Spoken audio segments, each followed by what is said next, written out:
Take me on your horse, and I'll give you something no woman can give you. Apache woman begged. Before we dive into the story, don't forget to like the video and tell us in the comments where you're watching from.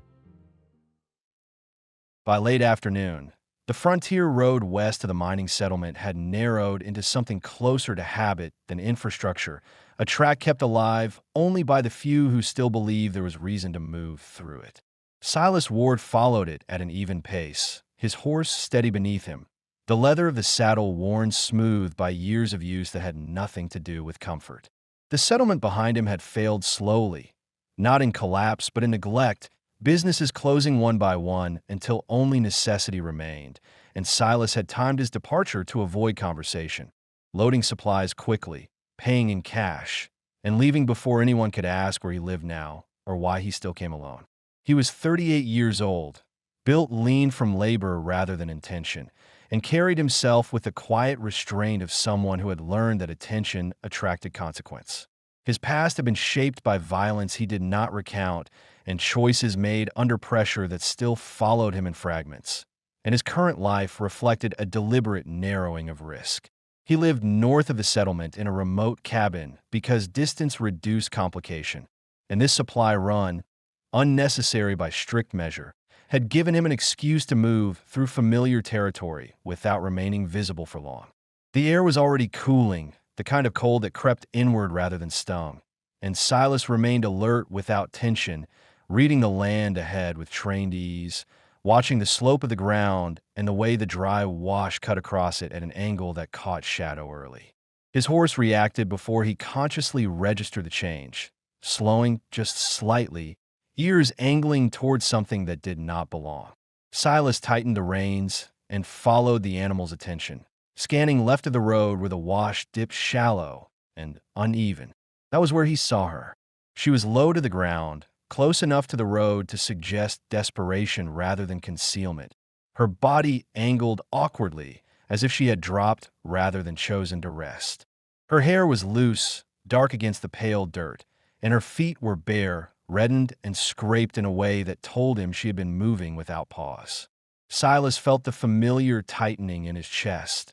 Not panic, but calculation, the moment where empathy and caution collided and required resolution. He dismounted without haste, aware that sudden movement could escalate whatever balance existed between them, and approached with his hands visible and his posture open, his eyes trained not on her face but on her stance, her breathing, her readiness to flee. She pushed herself upright when she heard his boots, the motion sharp and uneven, her gaze locking onto him with a focus sharpened by fear rather than aggression. She spoke quickly, her words controlled but urgent, explaining just enough of her situation to make the threat behind her clear without naming it directly, offering him something in return for the horse, for distance, for protection. Silas listened without interrupting, though every part of him assessed the risk. He noted the way her weight shifted constantly, the way her eyes tracked the road behind him more than his face, the way her offer sounded practiced, as if it had been made before under worse conditions. He felt the pull of responsibility press against his instinct for distance, the same tension that had shaped his decisions since he chose isolation over engagement, and he took a moment longer than politeness required to decide what kind of man he intended to be in that instant. When she finished speaking, the silence stretched, not heavy but exposed, and Silas felt her uncertainty settle into the space between them. He did not respond to the offer itself. Instead, he reached into his saddlebag, removed his canteen, and set it on the ground within her reach, then stepped back and turned his shoulders away, signaling restraint without explanation. It was a small act, but it carried weight, and he was aware of the risk it took to offer help without control. As the light faded another degree and the wind moved low through the grass, Silas considered his position. He was there because he had chosen a life built on predictability, and she was there because that predictability had failed her elsewhere.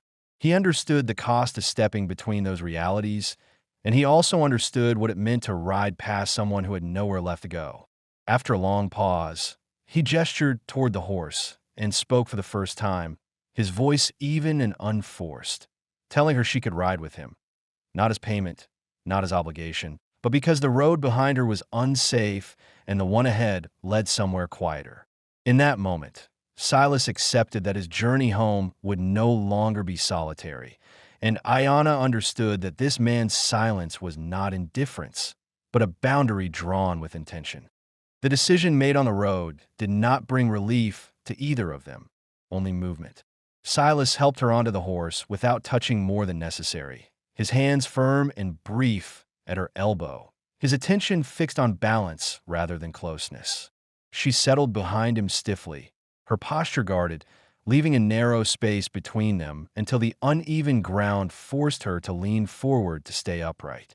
Silas adjusted his seat in response, shifting his weight so the horse could compensate, and started north without looking back, fully aware that delay would invite pursuit and speed would invite panic. The ride unfolded in silence, broken only by the sound of hooves striking hard ground and the low creak of leather. The road faded quickly into open land, the track thinning until Silas relied on memory rather than markings, guiding the horse along a route shaped by years of repetition. The light continued to fall, flattening distance and reducing detail, and Silas measured time by temperature and the way the air pressed against his lungs. Behind him, he felt her tension through the stiffness in her grip, the careful way she held his coat as if unsure whether it was permitted. He kept his pace steady on purpose.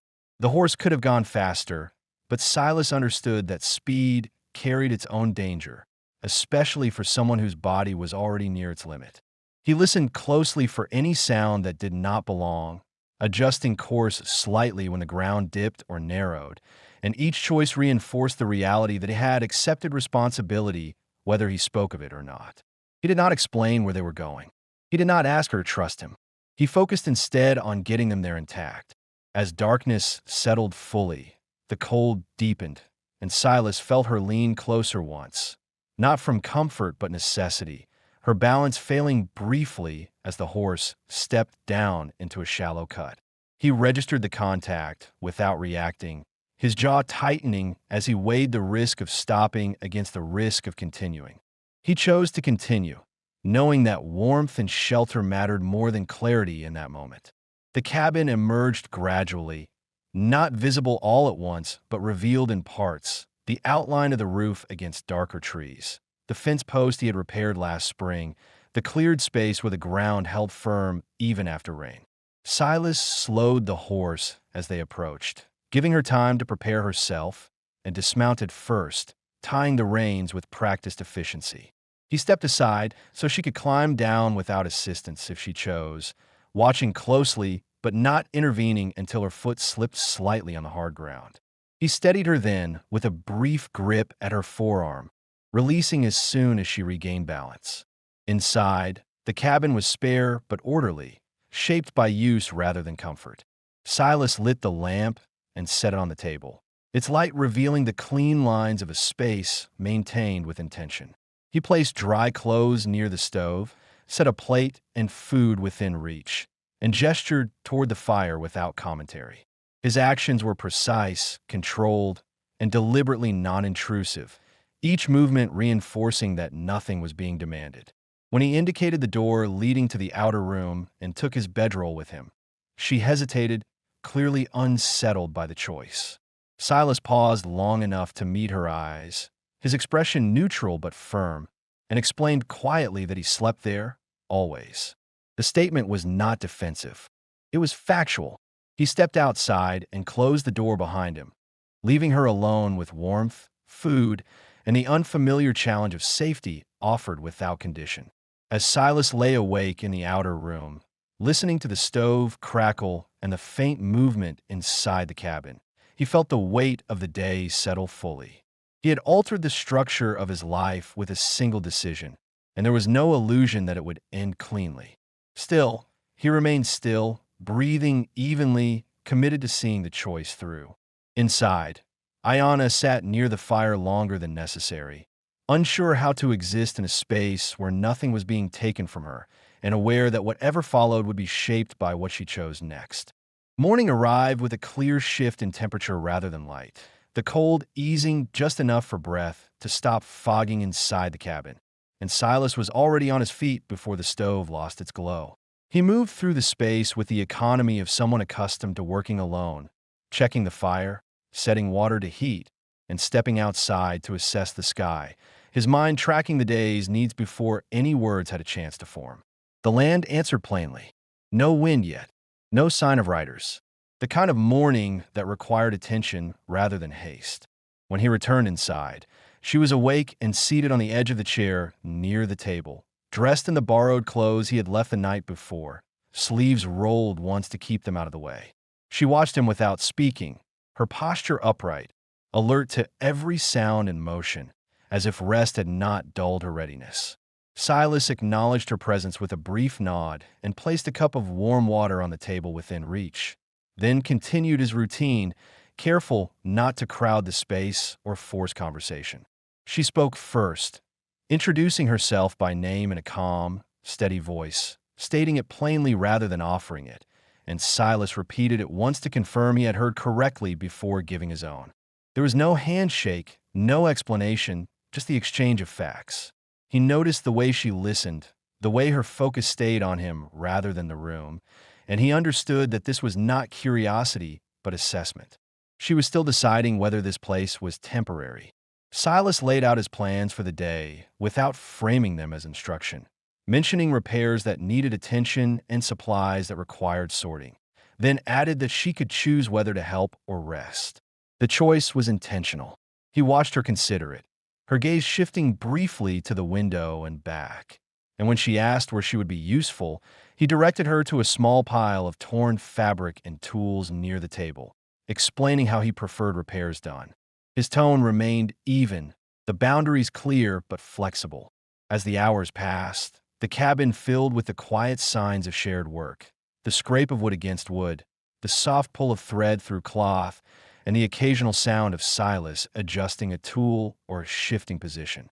Ayanna spoke in short segments, not telling a story, but releasing information as it became relevant, explaining how she had been taken during a dispute she did not start and how escape had been a matter of timing rather than strength. Silas listened while working, his responses limited to acknowledgement rather than inquiry, allowing her to control what was said and what remained unspoken. He adjusted his tasks to keep her within sight without hovering, placing water where she would not need to ask, and moving tools only after confirming they were no longer needed. She noticed these details, the way he altered the space without announcing it, and something in her posture eased as the day progressed. By late afternoon, the repairs were finished and Silas brought in firewood, setting it down closer than usual, signaling that the workday was ending. They ate at the table as the light shifted again, the lamp casting steady illumination across the room, and the presence of another person no longer felt intrusive. Silas explained the structure of his days, how he measured time by tasks completed rather than dates remembered, and Ayanna listened without interrupting, recognizing the discipline beneath the simplicity. When the meal ended, Silas cleared the table and left the outer room door open longer than before, a small adjustment that marked growing trust rather than obligation. That night, as the cabin settled and the sounds of the land resumed their place outside, both of them understood that the arrangement had changed, not because anything had been promised, but because the rhythm of the day had proven workable. The decision to continue was not spoken aloud. It was made through action, and for the first time since leaving the road, neither of them felt pressed to prepare for immediate departure. The fourth morning did not feel like an arrival, but no longer felt temporary either, and Silas became aware of that difference while standing at the edge of the clearing with his coat open, studying the ground where frost had failed to settle. The change was subtle, the kind that only registered when routine was interrupted, and for the first time since she had crossed his threshold, his planning extended beyond what could be completed before nightfall. He marked it internally, not as hope, but as adjustment. Inside the cabin, Ayanna moved with more certainty than the previous days, her steps quieter, her pauses intentional rather than cautious. She had learned the shape of the space without being shown, understood which boards creaked and which held firm, and arranged her movements to avoid unnecessary sound. Silas noticed this while tightening a strap near the door, aware that familiarity had replaced vigilance in small but meaningful ways. It did not make him uneasy. It sharpened his attention. He explained the work for the day with greater specificity than before, not because he expected compliance, but because the tasks required coordination. A section of fence along the northern edge had shifted after the last storm, and the water barrel needed relocating to reduce the strain of hauling. These were not favors. They were maintenance, the kind that sustained a place meant to last. He made it clear she was not obligated to take part, but he also did not soften the reality of what staying involved. Ayana listened without reacting, absorbing the information with the focus of someone measuring capacity rather than seeking reassurance. They walked the perimeter together after breakfast, the distance between them consistent but unforced, and Silas pointed out landmarks she would need to recognize if she intended to move freely. He did not frame it as instruction. He framed it as orientation. The slope where rain collected, the line where the ground turned soft after thaw, the stretch of brush that concealed sight lines from the road. Ayana asked practical questions, not about safety alone, but about function, and Silas answered them with the same clarity he applied to his own decisions. As they worked, he became aware of how she adapted to the rhythm without prompting, lifting when lifting was required, stepping back when space was needed, and speaking only when information mattered. There was no attempt to impress, no attempt to withdraw. Her effort was measured, her pace controlled, and Silas recognized the discipline beneath it. This was not someone enused to labor. This was someone accustomed to working under pressure and learning quickly when mistakes carried consequence. At one point, while resetting a post, Silas caught movement near the tree line and stiffened instinctively, his body responding before thought could intervene.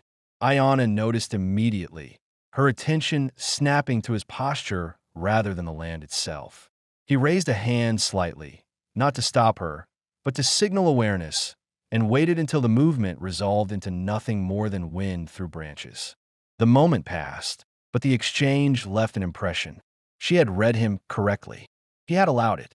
They broke for water in the early afternoon, sitting on opposite ends of the low stone wall near the clearing. The silence between them was no longer strained, but it was not empty either. Silas took the opportunity to explain something he had not spoken of before, not his past in detail, but the reason he avoided towns and gatherings, stating plainly that he did not function well in places where expectations multiplied without purpose. He did not justify it. He stated it as fact.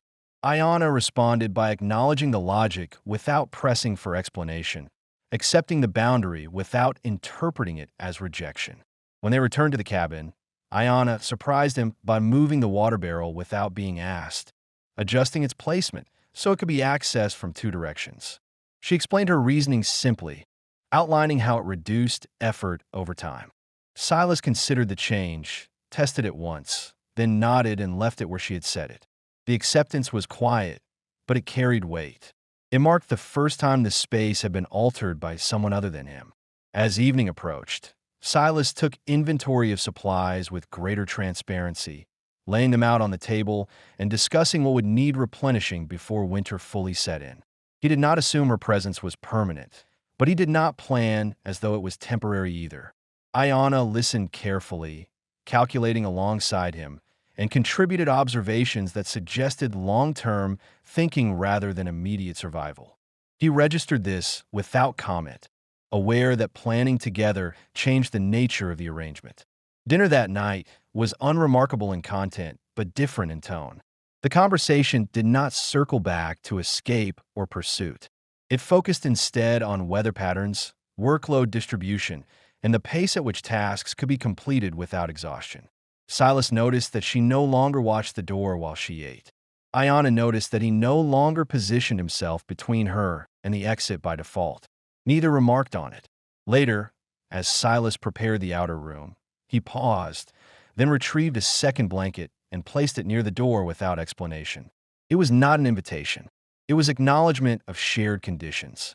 Ayana observed the gesture from the table and accepted it without comment, understanding the restraint behind it.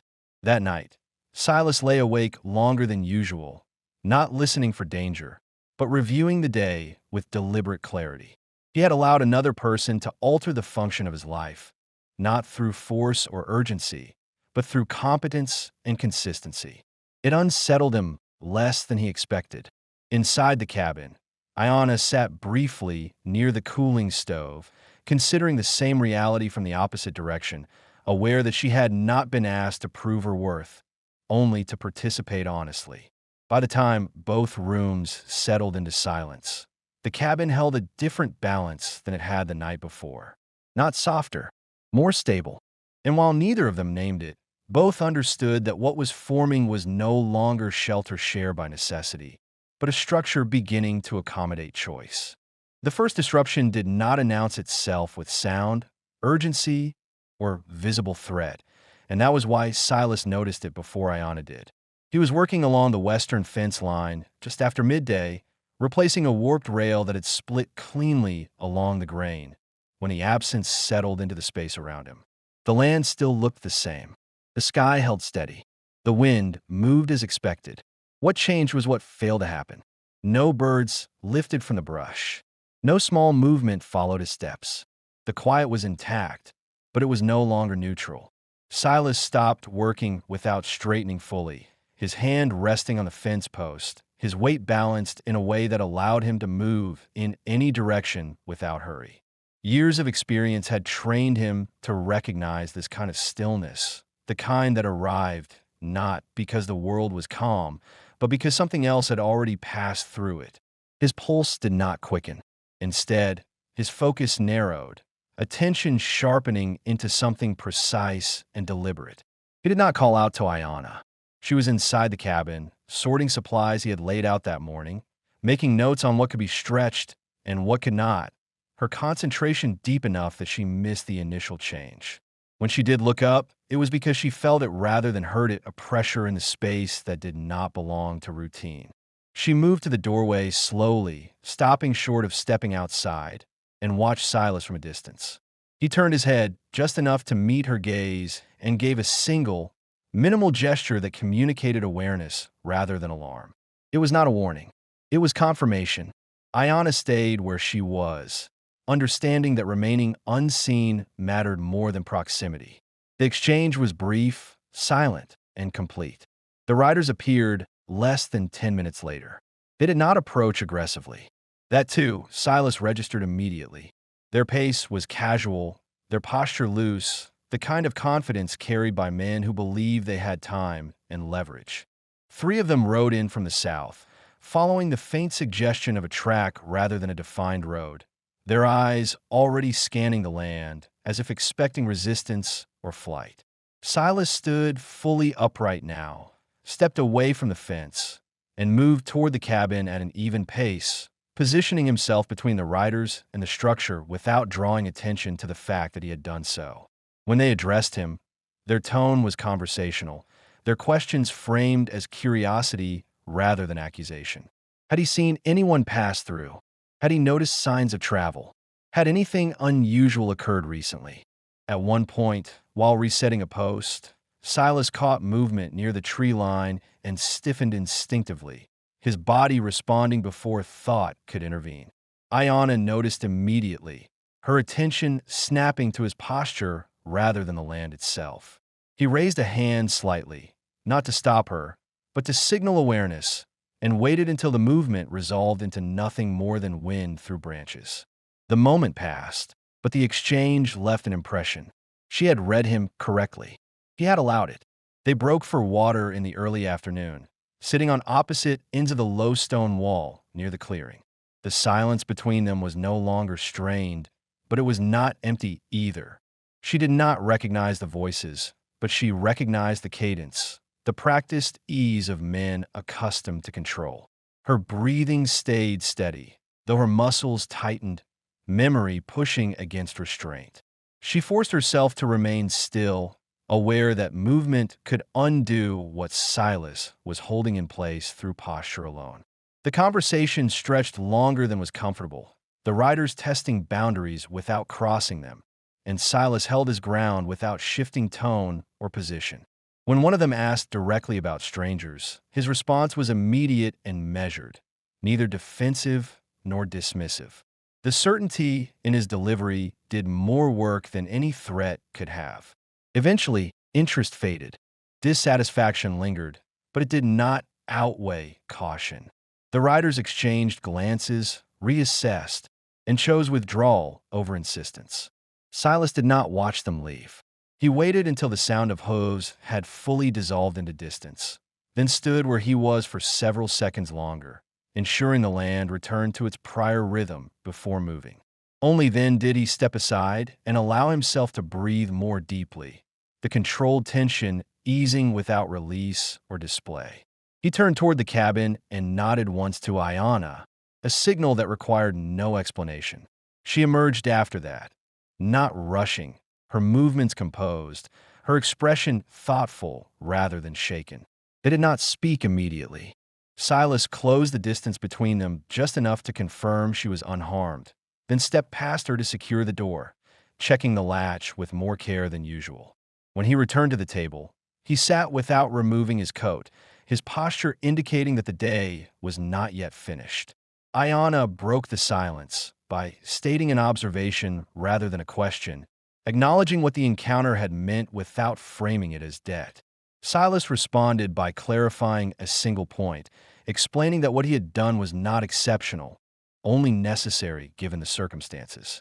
He did not minimize the risk. He did not dramatize it either. The explanation was factual, stripped of emotion, and that restraint reassured her more than reassurance ever could. They spent the remainder of the afternoon adjusting the cabin's readiness without discussing the reason aloud. Silas reorganized tools closer to hand. Ayana redistributed supplies to reduce noise and movement if concealment became necessary again. The coordination between them required no direction, each anticipating the other's intent through observation rather than instruction. As evening approached, the tension did not return. Instead, something else took its place. Certainty. When they sat down to eat, the air between them felt altered, not heavier, but more defined. Ayana understood now that Silas's earlier restraint had not been hesitation or detachment, but a form of commitment expressed through control. Silas understood that she had remained because she chose to, not because she lacked alternatives. Neither of them said this aloud. That night, Silas remained awake longer than usual, not from fear of return, but from recognition. He had drawn a line that could not be erased, and the decision had not felt forced. In the inner room, Ayana lay still, listening to the steady sounds of the cabin, aware that something fundamental had shifted. She was no longer hiding behind him. She was staying beside him. And for the first time since the road, the idea did not carry urgency. It carried weight. The morning after the riders passed did not carry tension forward in any obvious way, and that was precisely what unsettled Silas as he stood near the stove, listening to the quiet settle back into its usual pattern. The land had a way of remembering disturbance even when people pretended otherwise, and he waited for the sign that usually followed, a delayed echo, a shift in pressure, something that demanded response. Nothing came. The air held steady. The fire caught cleanly. The day presented itself without urgency. That absence of consequence forced a different kind of decision. Ayana woke later than she had the previous days, not from exhaustion, but from a body that had finally stopped bracing itself for interruption. She moved through the cabin without hesitation, retrieving water, straightening the table, and folding the second blanket Silas had left near the door the night before. She did not mention it. She placed it where it belonged, treating the gesture as part of the structure rather than an exception. Silas noticed the placement and accepted it without comment, recognizing that acknowledgement did not always require speech. They ate quietly, the meal unremarkable, but the space between them carried a different weight than it had before. The encounter with the riders had clarified boundaries that had not yet been named, and Silas understood that pretending nothing had changed would introduce risk of a different kind. He finished his food, wiped his hands, and spoke with intention rather than urgency, outlining adjustments that would need to be made if attention returned to the area. The tone was practical. The content was specific. There was no suggestion that she should leave. Ayana listened closely, her expression focused, absorbing information rather than reacting to implication. When he finished, she responded by asking about alternatives, routes that avoided the main road, and places where visibility could be reduced without sacrificing access to water or supplies. Her questions revealed an understanding that extended beyond immediate safety, and Silas recognized the shift. This was no longer a conversation about shelter. It was about strategy. They spent the morning reorganizing the outer structures, not to fortify them in any dramatic sense, but to streamline movement. Silas relocated tools that had previously been stored out of habit rather than efficiency, explaining the reasoning as he worked. Ayana adjusted her approach in response, offering suggestions based on her own experience with concealment and timing. There was no debate. Each change was tested once, and either kept or discarded based on function alone. At one point, Silas paused near the fence and explained a pattern he had followed for years, how he varied routines not out of fear, but to avoid predictability. He admitted, without embellishment, that he had lost people by assuming stability where there was none. The admission was brief, but it carried context that had not been available before. Ayana did not respond immediately. She let the information settle, then acknowledged it with a simple statement about adaptation being a form of survival rather than paranoia. The exchange altered the tone of their work without slowing it. By midday, the cabin reflected the adjustments they had made together. Movement flowed more naturally. Tasks overlapped without interference. Silas felt the unfamiliar sensation of shared responsibility without loss of control, and it forced him to reconsider assumptions he had not examined in years. He had believed that independence required isolation. The evidence in front of him suggested something more nuanced. Later, while repairing a section of the roof that had begun to sag, Silas allowed Ayana to take the lead, holding position while she directed placement. The reversal was intentional. He wanted to see how she handled authority without pressure. Her instructions were precise, her timing careful, and she adjusted when conditions changed rather than insisting on outcome. When the work was finished, Silas descended without comment and handed her water, acknowledging competence through continuation rather than praise. The afternoon brought a different kind of conversation, not prompted by fear or necessity, but by proximity. As they rested near the edge of the clearing, Silas explained the purpose of his isolation more clearly than before. Not as retreat, but as recalibration after years of making decisions that affected others without consent. He stated plainly that he no longer trusted himself to lead without restraint. Ayana listened, then responded by clarifying her own boundary, stating that staying did not mean surrendering agency. The exchange was direct, respectful, and necessary. It established parity without confrontation. When they returned to the cabin, Ayana began preparing a meal using ingredients Silas had not planned to combine, adapting what was available into something more sustaining. She explained her choices as she worked, not seeking approval, but ensuring transparency. Silas observed the process and recognized the care embedded in the decisions, not as service, but as contribution. He adjusted his own role accordingly, taking on tasks that supported rather than overshadowed her effort. As dusk approached, the light shifted across the floor in a way that marked the day's end without ceremony.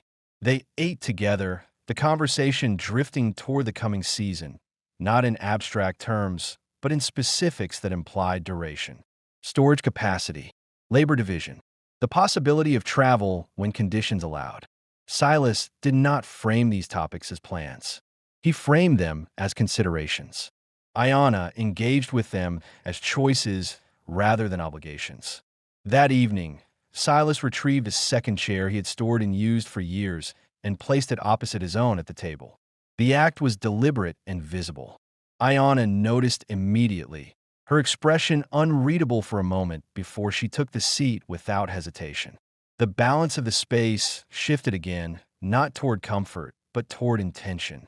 As night settled, Silas prepared the outer room as usual, then paused, reconsidered, and left the door partially open. It was not an invitation. It was an adjustment. Ayana observed the change and responded by extinguishing the lamp herself, signaling readiness rather than expectation. They did not speak again that night. There was no need. The day had provided clarity through action, and both of them understood that what had formed was not protection offered or accepted, but a structure built jointly, capable of withstanding scrutiny because it was based on consent, competence, and choice. For Silas, the realization arrived without relief or fear. He was no longer managing risk alone. For Ayana, it came without gratitude or obligation. She was no longer measuring safety by distance from threat, but by proximity to trust. The days that followed settled into a different pace, not slower, but more deliberate, as if both of them had agreed without discussion that attention now mattered more than speed. Silas noticed the change while working near the far edge of the property, the stretch he had always treated as a buffer rather than a boundary. He no longer measured the distance only in terms of warning time. He measured it by how long it would take to return with news, with supplies, with certainty. The land had not changed. His use of it had. Ayana spent the morning inside, not resting, but organizing the interior with a level of care that suggested permanence rather than caution. She shifted storage from places chosen for convenience to places chosen for logic, grouping items by use instead of habit. And when Silas returned briefly to retrieve tools, he paused to register the effect. The cabin felt easier to move through, not more comfortable, but more intelligible. Nothing had been added. Nothing had been claimed. The space simply made more sense. They spoke little during the first half of the day, not because silence was required, but because their work no longer needed explanation. Silas repaired a section of the corral that had never failed, but eventually would, reinforcing it before necessity forced the issue. Ayana prepared dried stores for the coming weeks, adjusting quantities with an eye toward shared consumption rather than individual rationing. The shift was subtle, but it mattered. Planning for one person required discipline. Planning for two required trust. Near midday, Silas called out once, not sharply, but with purpose, and Ayana joined him outside without hesitation. He explained that he intended to walk the southern ridge, not because of immediate concern, but because avoidance created blind spots over time. He offered her the option to remain behind or accompany him, making the choice explicit rather than assumed. Ayana considered this briefly, then chose to come, not as protection, but as participation. The walk took longer than expected, not due to difficulty, but because Silas explained the terrain as they moved, not in terms of danger, but of behavior. Where water collected unexpectedly, where tracks lingered longer than they should, where sound carried farther at dusk. Ayana absorbed the information with focused attention, asking for clarification only when function demanded it. At one point, she pointed out a mark Silas had overlooked, not significant on its own, but worth noting. He acknowledged it without defensiveness, adjusting his assessment accordingly. They rested briefly near a low rise, sitting at different elevations to maintain sight lines rather than comfort. The position placed them within easy conversation distance, and for the first time, Silas allowed a longer explanation of something he had avoided naming. He spoke about restraint, not as a moral choice, but as a learned necessity, explaining how acting too quickly in the past had narrowed options rather than expanded them. He did not frame this as regret. He framed it as understanding earned late. Ayana responded not with sympathy, but with clarity, stating that she did not expect decisiveness without context, only honesty when a choice was made. The exchange established a line neither of them crossed, and in doing so, defined a shared expectation that had been missing before. They stood after that without ceremony and continued the walk, the remainder of the route completed in quiet alignment. When they returned to the cabin, the light had shifted toward late afternoon, and Silas made a decision he had not anticipated. He brought out two markers he used for planning seasonal work and placed them on the table, indicating tasks that extended beyond the coming week. He explained each briefly, not to assign responsibility, but to confirm interest. Ayana listened, then selected one herself, stating plainly that she intended to take it on. The acceptance was mutual and unforced. The evening meal was prepared together without division of roles, each handling tasks based on proximity rather than habit. At one point, Silas reached across the table to move an object closer to her without thinking. The gesture small and unremarkable, but it caught both of their attention. He did not withdraw his hand immediately. She did not move away. The moment passed without comment, leaving behind a sense of familiarity that had not been present before. Later, as they stepped outside to secure the area before nightfall, Silas adjusted his route to match her pace rather than the other way around. The choice was unconscious, but the effect was noticeable. Ayana registered it and responded by shortening her stride slightly, maintaining alignment rather than testing it. They walked the perimeter together, the distance between them narrowing naturally, without intention or performance. As darkness settled, Silas paused near the edge of the clearing and rested his hand briefly against hers, not gripping, not signaling, simply acknowledging presence. The contact was steady and brief, carrying no demand. Ayana accepted it without hesitation, her posture unchanged, her attention forward. When he released her hand, neither of them spoke. The meaning was clear without articulation. That night, the cabin held a different kind of quiet, not the silence of caution, but the quiet of agreement. Silas remained awake long enough to recognize that his vigilance had shifted direction. He was no longer watching for what might take something away. He was aware of what he intended to protect because it had been chosen, not imposed. In the inner room, Ayana lay still, not listening for threat, but considering continuity. She was no longer measuring days by survival alone. She was measuring them by contribution, by proximity, by the steady presence of someone who did not confuse control with care. Neither of them named what had formed. They did not need to. The structure was holding, and for the first time, both understood that staying was no longer a temporary decision. It was becoming the shape of their lives. The change arrived quietly, not with a single moment that demanded recognition, but through accumulation, and Silas became aware of it while standing alone near the shed at first light, his hands resting on a length of rope he had already inspected twice without realizing it. The morning was clear and sharp, the kind that usually brought focus, yet his thoughts were no longer limited to sequence and task. He was considering outcomes that involved another person by default, and the realization unsettled him less than it should have. It felt earned. Ayana was already awake, though not moving quickly, her pace measured in a way that suggested confidence rather than caution. She had taken responsibility for the interior without ever claiming authority over it, and Silas noticed how naturally she occupied the space now, reaching for tools and supplies as if the cabin recognized her presence. There was no tension in her shoulders, no readiness to retreat. Whatever calculations had once governed her choices had been replaced by intention. They began the day without discussion, each turning toward work that no longer needed explanation. Silas focused on preparing the far storage area for winter, reorganizing it to accommodate greater volume. And the work forced him to acknowledge what had changed. He was no longer preparing for endurance alone. He was preparing for continuity, and that distinction carried responsibility. Ayana joined him partway through, not to assist by default, but because the task required coordination.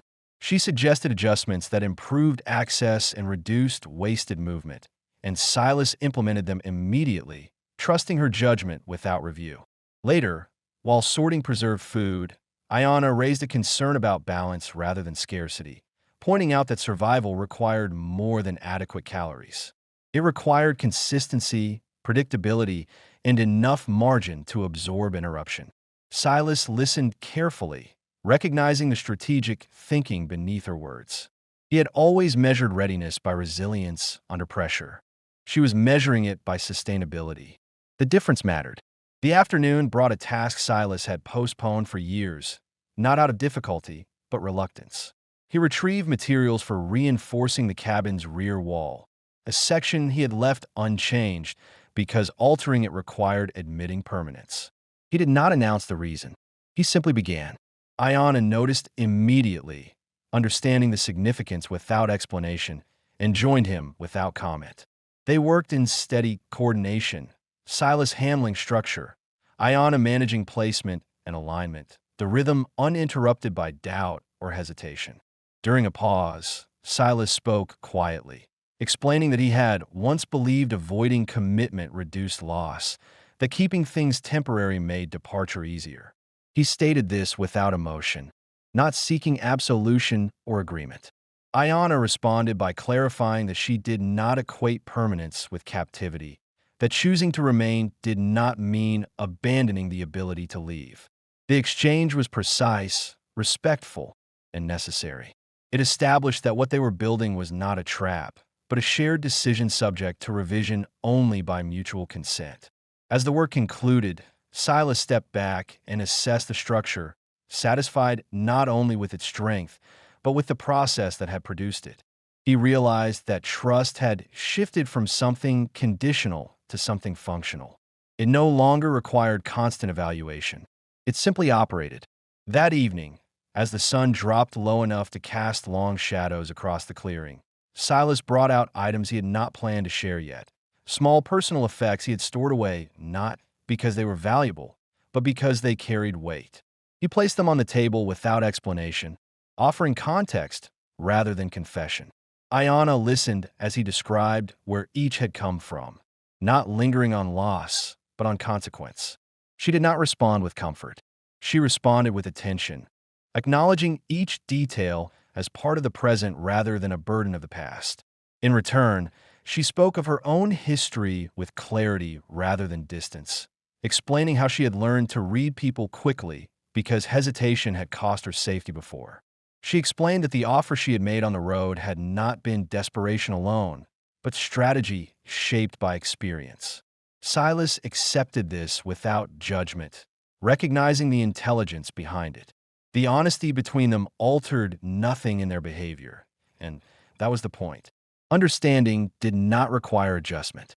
As night approached, Silas prepared the outer room as usual, then stopped and reconsidered. Without comment, he moved his bedroll closer to the inner door, not crossing the boundary, but acknowledging proximity. Ayanna noticed and responded by leaving the door fully open, the shared space defined not by separation, but by choice. Later, as they secured the area one final time, Silas reached for her hand again, this time without hesitation. The contact was deliberate, his grip steady, her response immediate. They stood together in silence, facing the land that had once represented escape and now represented responsibility. There was no uncertainty in the moment, no fear of what it implied. That night, Silas did not remain awake out of habit. He slept deeply, the kind of rest that follows resolution rather than exhaustion. Ayanna lay quietly, aware that the future no longer needed to be negotiated through fear or exchange. It was being built through alignment, through work shared willingly, through presence that did not demand proof. By the time the cabin settled fully into darkness, both understood that the question of leaving had already been answered, not with words, but with structure, trust, and the deliberate act of staying. The morning that ended the uncertainty did not arrive with ceremony, and neither of them expected it to. The sky was clear in a way that promised stability rather than change. The air cool, but no longer sharp, and Silas noticed the difference while fastening his coat, not because the temperature had shifted, but because he no longer felt the need to calculate how long he might be gone. The day was not something to endure or manage. It was something to live inside. Ayanna was already outside, standing near the edge of the clearing with her sleeves rolled, examining the ground where new growth had begun to press through the soil. She was not watching for tracks or listening for distant movement. Her attention rested on what the land was becoming rather than what it might conceal. Silas observed her for a moment before joining her, aware that this was the first time he had approached another person on his own land without scanning beyond them first. They spoke easily as they worked that morning, not filling silence, but allowing conversation to rise when it had purpose. Plans were discussed without hesitation or caution. Not proposals, not promises, but decisions made with mutual understanding. where to expand storage before the next winter, how to adjust planting to support 2 people instead of one, whether the trail near the creek could be improved without increasing visibility from the road. Each topic assumed continuation, and neither of them challenged that assumption. Late in the morning, Silas retrieved a small box he had kept sealed and untouched for years, not hidden, but deliberately set aside. He placed it on the table and explained what it was before opening it, stating plainly that it represented a life he had not believed himself capable of building again. Inside was a simple band, unadorned, chosen long ago for durability rather than display. He did not kneel. He did not frame the gesture as request or obligation. He told Ayanna that he intended to remain fully and without reservation, and that he would not ask her to give up agency or identity in order to do so. Ayanna listened without interruption, her expression steady, her breathing calm. When he finished, she did not respond immediately. She took a moment, not out of doubt, but to consider the weight of what was being offered. When she spoke, her answer was clear and unambiguous. She stated that she had not come to him seeking ownership or rescue, and that she would not stay where her presence was conditional. She then accepted what he offered because it aligned with the life she had already chosen, one built on consent, shared responsibility, and respect that did not need reinforcement. They marked the decision simply. No witnesses were required. No declarations were made beyond what was necessary. The act was practical, intentional, and complete. What mattered was not how it looked, but how it would hold. The remainder of the day unfolded without interruption, the rhythm unchanged yet deeply altered. They worked together, not as separate individuals sharing space, but as partners shaping it. Tasks were divided without discussion, each anticipating the other's needs with accuracy born of attention rather than habit. The land responded as it always had, indifferent yet reliable. And for the first time, Silas did not feel compelled to keep it at arm's length. In the afternoon, they prepared a meal that reflected abundance rather than scarcity, not extravagant, but sufficient in a way that acknowledged progress. They ate outside, seated close enough that movement was shared rather than adjusted around. The conversation turned briefly toward the road, not with apprehension, but with closure. Ayanna spoke of the life she had left behind without bitterness. Silas spoke of the years he had spent surviving rather than building. Neither of them lingered there. The past had been accounted for. It no longer required defense. As evening approached, they walked the perimeter together one final time, not as precaution, but as affirmation. The boundaries felt clear, not because they had been reinforced, but because they were now inhabited. When they returned to the cabin, Silas secured the door out of habit, then paused, aware that the act no longer held the same meaning. Safety was not something he maintained alone anymore. Inside, the cabin carried a sense of completion, not perfection, but balance. 2 chairs at the table, 2 bedrolls aligned with intention, tools arranged for shared use. The space no longer reflected isolation adapted for company. It reflected a life constructed jointly from the ground up. That night, there was no vigilance, no anticipation of threat. Silas slept with the assurance of someone who had stopped waiting for loss. Ayanna rested with the knowledge that she no longer needed to trade herself for safety or place. What she had offered on the road had been born of fear. What she gave now was chosen freely in return in kind. By morning, the future was no longer abstract.